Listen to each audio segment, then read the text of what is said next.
Here's how to turn off Apple Intelligence on your iPhone. If you're tired of Apple Intelligence and want to go back to the old Siri on your iPhone 15 or 16, I'll show you exactly how to do it. But before we get started, don't forget to hit that subscribe button. It really helps me out. Thanks, guys! Now let's open Settings and scroll down to Apple Intelligence and Siri. At the top, you'll see the option to turn off Apple Intelligence. Just toggle it off.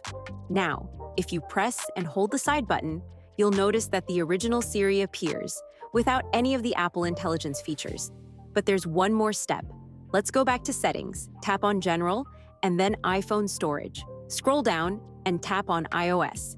You might notice that Apple Intelligence still takes up space on your device. Keep in mind that your iPhone will automatically clear out this data over time, usually within a day or two, especially when it's plugged in overnight. This will help free up extra storage on your phone.